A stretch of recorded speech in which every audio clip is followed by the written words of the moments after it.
Good evening and thanks for joining us on the Week in Review. I'm Nick Blumberg. The Trump administration deploys ICE agents to airports across the country, including O'Hare. In order to work those secured positions, you have to have weeks and months of training to be able to be on your own. And those trained TSA agents could start seeing paychecks soon as Congress mulls a larger DHS funding deal. Well, this has been a terrible tragedy, and I know that the Gorman family has suffered mightily. The Loyola University community mourns 18-year-old Sheridan Gorman after her shooting death as right-wing anger forces an alderperson to temporarily shutter her office. Meantime, a federal judge orders the release of funding for the CTA's Red Line renovation and extension. The Supreme Court casts a skeptical eye on late-arriving mail-in ballots, potentially upending Illinois elections. And the Illini are going back to the Elite Eight.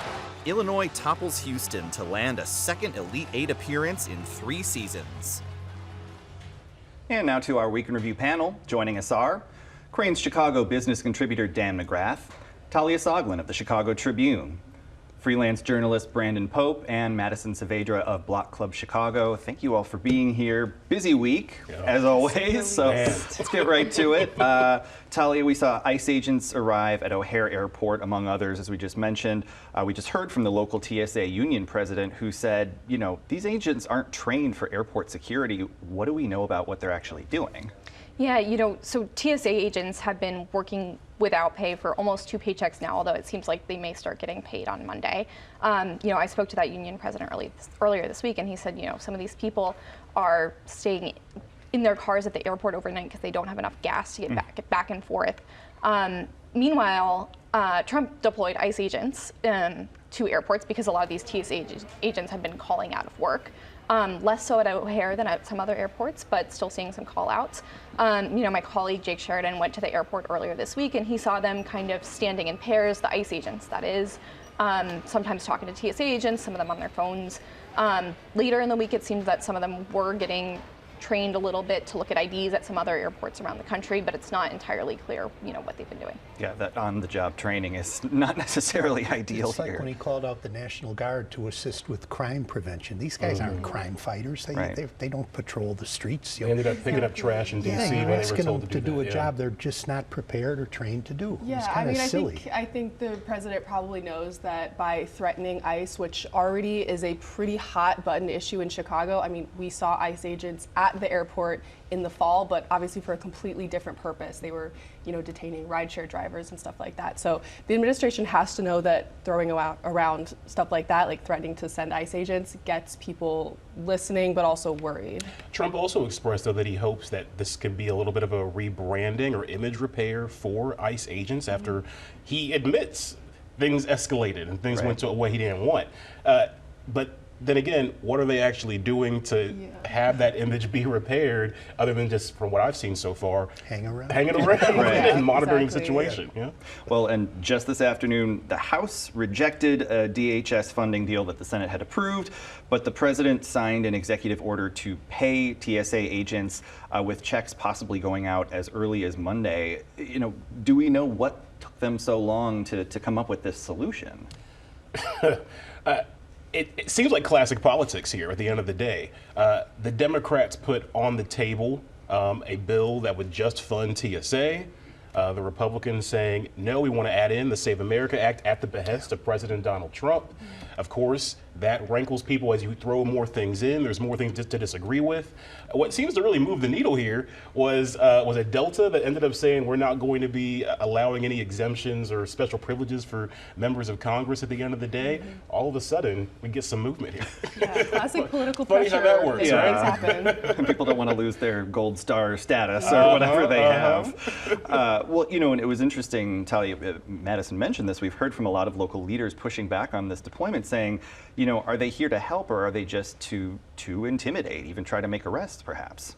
Yeah, and it's absolutely something people are scared of because exactly as Madison was talked about, you know, you did have federal agents, Border Patrol, making lots of arrests right near the airport during Operation Midway Blitz of rideshare drivers. So, of course, having federal agents in the airport is going to scare people. And, you know, Dan, it's interesting. We heard Republican Illinois Congressman Darren LaHood kind of question whether ICE agents belong in airports. That was interesting, too, because I wouldn't say he's a Trumper, but he's he leans conservative, and he's very staunch Republican. And if he starts getting pushback, although I don't know how much he cares about pushback from his own party. I mean, the guy just does what he wants to do. But it is interesting that more and more Republicans are starting to say, this is not what I signed up for. This is not what we should be doing. So we'll see if that builds any momentum. Well, and interesting as well to hear from LaHood and other Republicans. LaHood saying, we didn't off-ramp for the war on Iran. I mean, could that kind of pressure, what do we think about whether that might change the direction of this? MS Now had a story this morning quoting an insider who said he's bored with Iran. He's, what's next? He doesn't have an off-ramp, but he's just bored with it. He'll do anything he can to declare victory and get out, because it's lost its appeal for him. Yeah. It seems like the dam is breaking when it comes to the Republican coalition around President Trump when it comes to this very issue. He ran on No More Wars. Yeah. He's wanted a Nobel Peace Prize. He's wanted to award himself these things.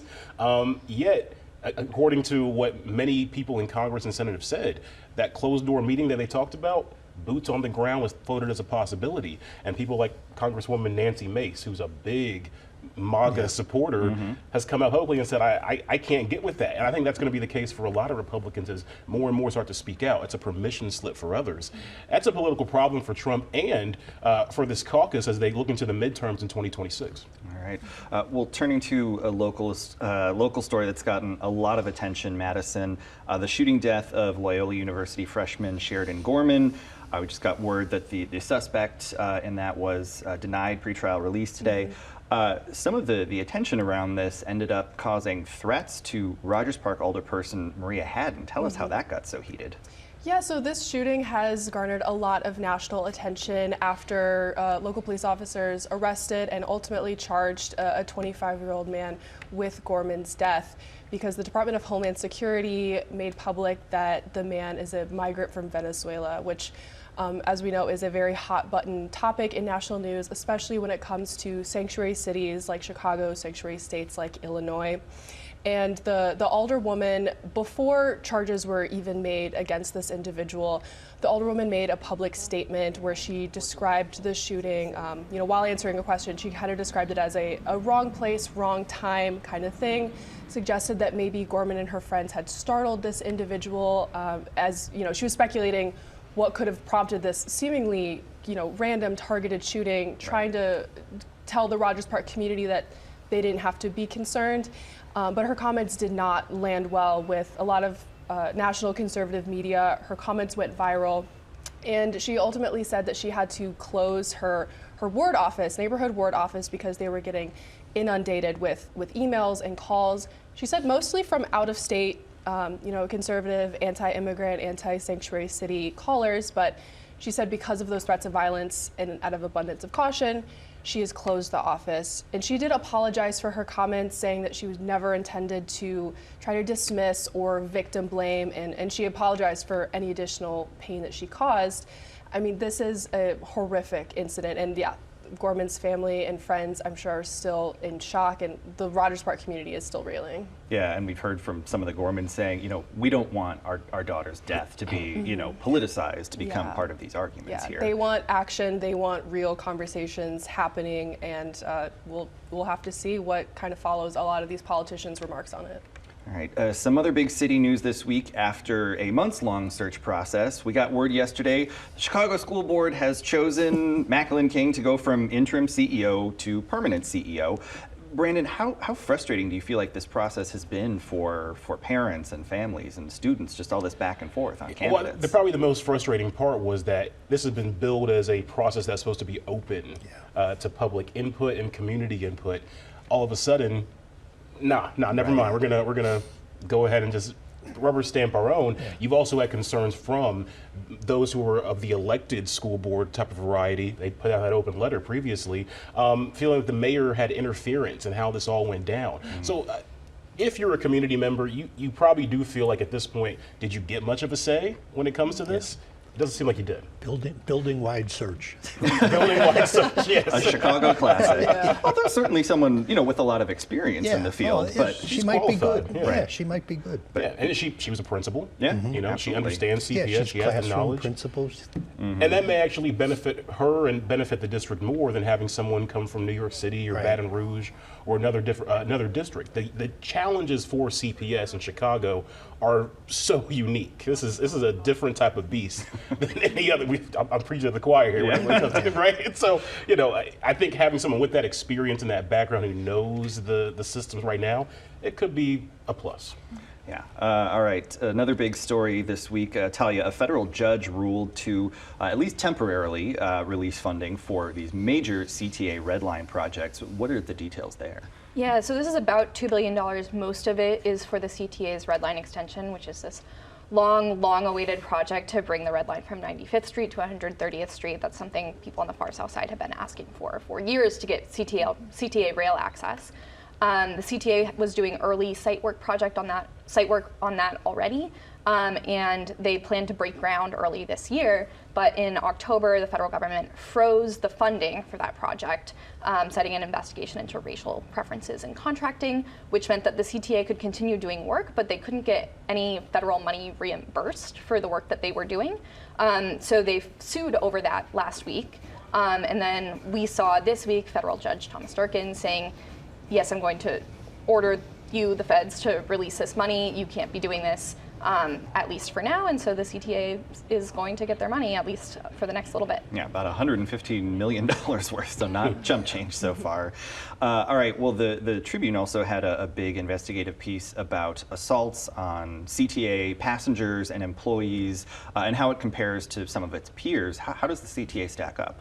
Yeah, so we looked at assaults against workers and also riders on the CTA compared with other big mass transit systems. So in New York, Philadelphia, cities like this, adjusted for their passenger volume. And we did see that the CTA had these, elevated rates of assaults compared to other comparable transit systems.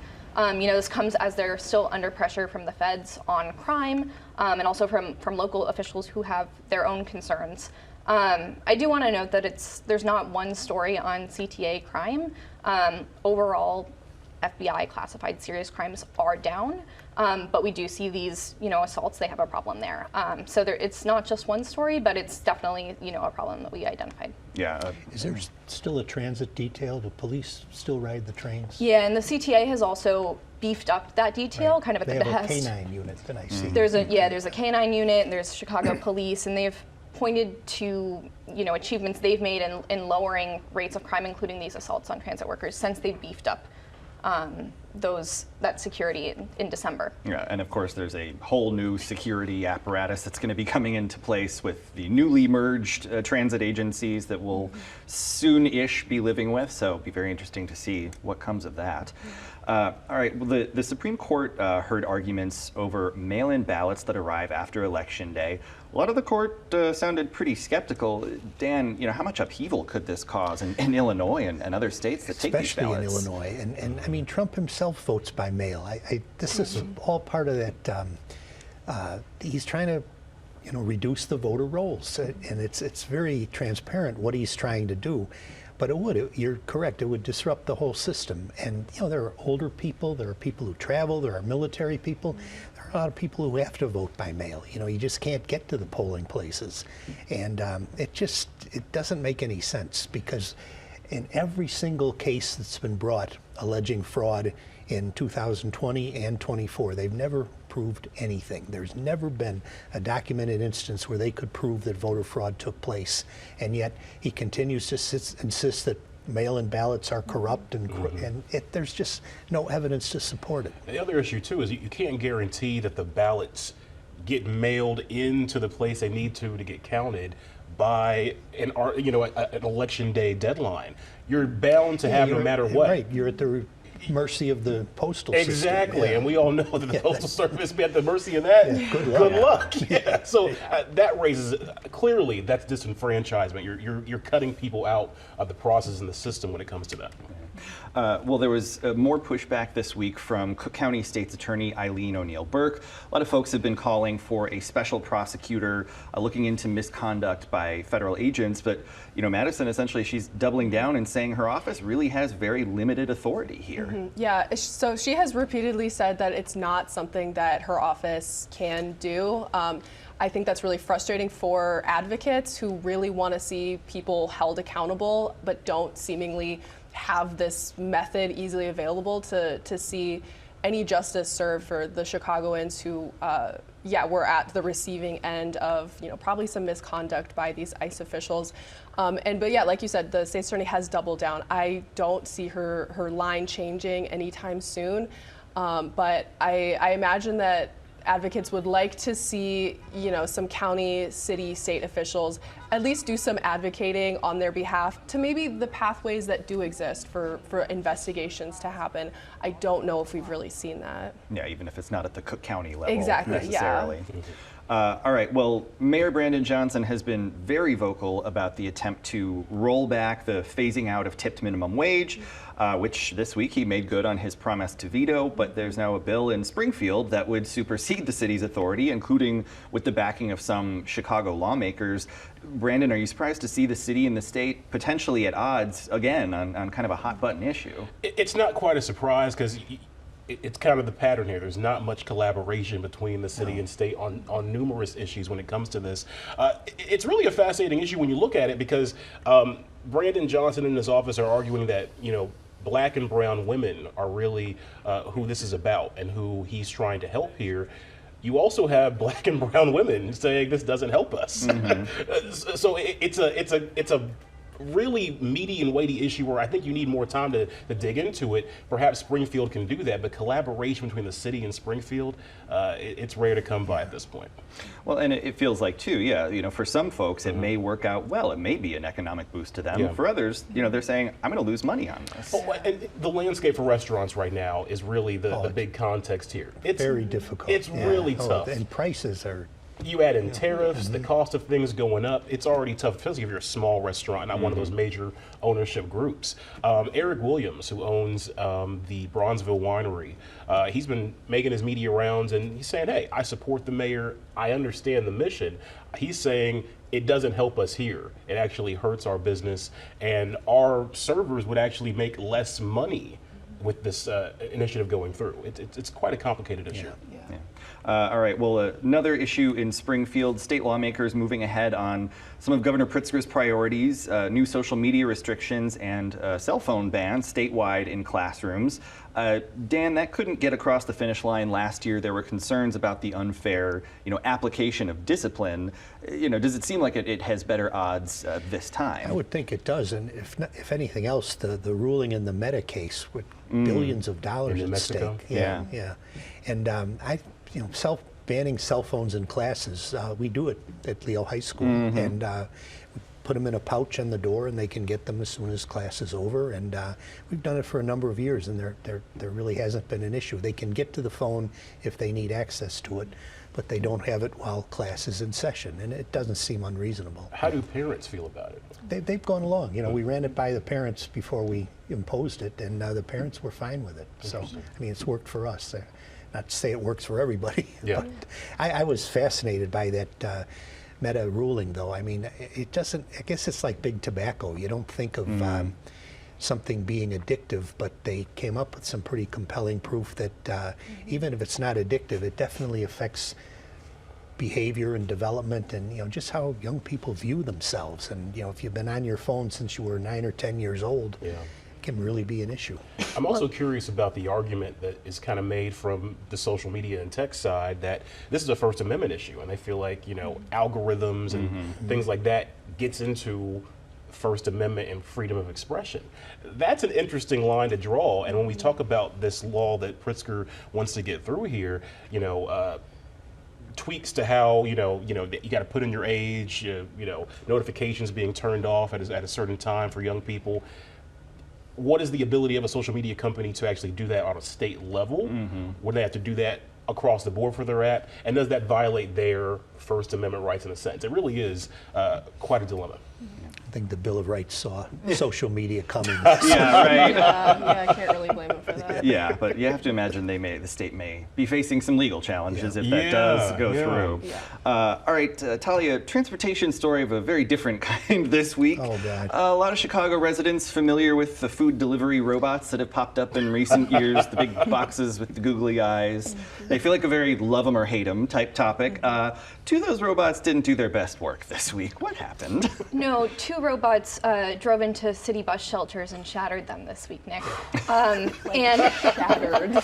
you know, there was already kind of growing anti-robot sentiment in Chicago. Some people don't like them. I think when you look at why that is, what people talk about is, in some cases, you know, they look at how we use our public spaces and they say cars get all this space, pedestrians get less space. We're out here on the side and now we're being asked to share our pedestrian space with robots. So I think seeing the robots literally shattering infrastructure for public transportation, it's not surprising that that touched a nerve. Were they ticketed? They should have been. The companies are looking into what caused the Did crashes. they leave the scene? Yeah, right. Yeah, I'm curious who's going to pay for the new bus shelters. I don't The know companies if are that responsible They for said they would. paying. Company Yeah. said they would. yeah, but they didn't seem to have much to say about how exactly this Yeah. happened. No, I think we'll all have to see, you know, what the results of their looking into this is.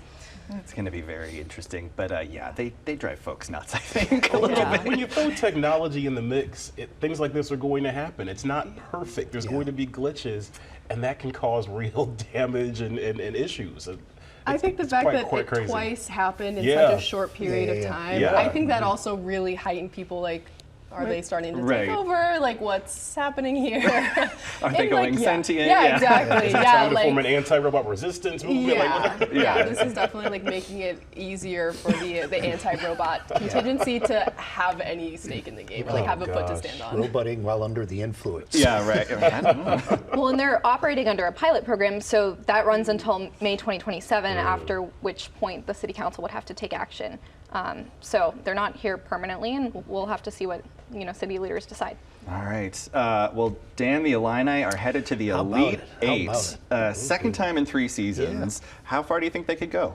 Well, they play Iowa next, and that's interesting. They beat them both times during the regular season. They've won 9 of the last 10 with Iowa, so it would appear they have Iowa's number. If they win one more, they're in the Final Four. But Iowa's playing terrific, too. They've sort of come out of the pack. You know, I don't think a lot of people didn't see this coming because Illinois scuffled a bit at the end of the regular season, and then they lost in the first round of the Big Ten tournament.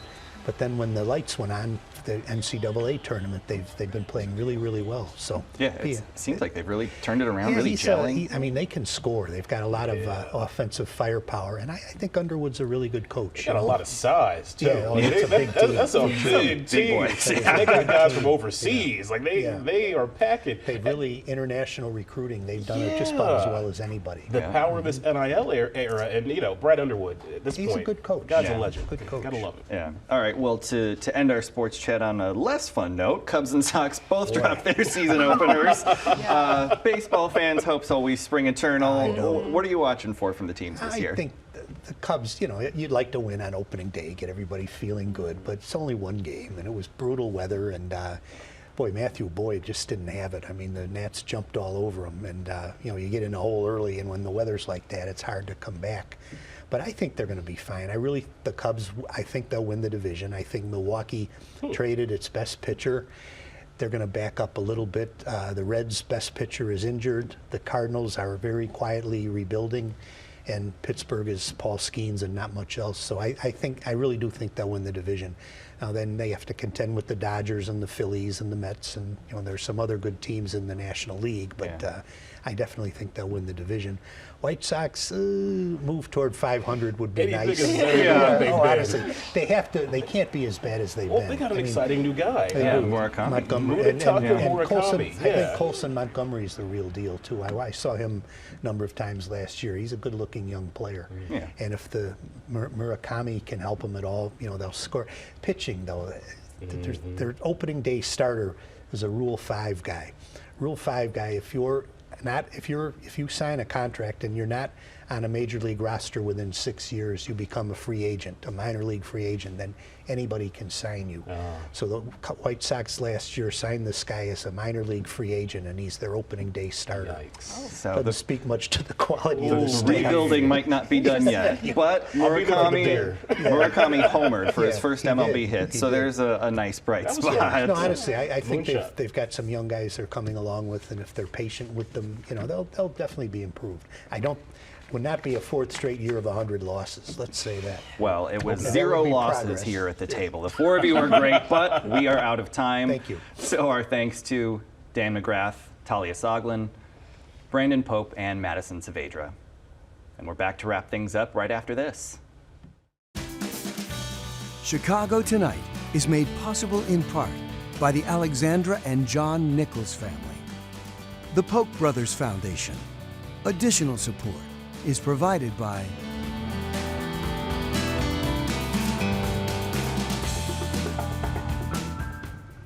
And that's our show for this Friday night. Now for all of us here at the Week in Review, I'm Nick Blumberg. Thank you for watching. Stay healthy, stay safe, and stay informed. Have a great weekend.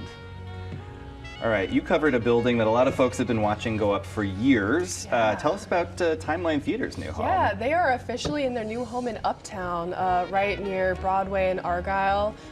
Really exciting. They totally transformed this old warehouse into this really pretty, glassy facade, and they have so much more space than they had in their Lakeview, original location. So, should be fun. Their first play is in May, and it's going to be An Enemy of the People, which, if you know anything about that, covers some timely topics. I have a feeling they chose that one for a reason. I'm excited. I read that play in high school, so I actually would love to go see this new adaptation of it. Yeah, but You sold me. yeah, but Let's go. Anybody who saw that film. Closed captioning is made possible by Robert A. Clifford and Clifford Law Offices, a Chicago personal injury and wrongful death firm that is a multilingual law firm providing translators for a variety of languages.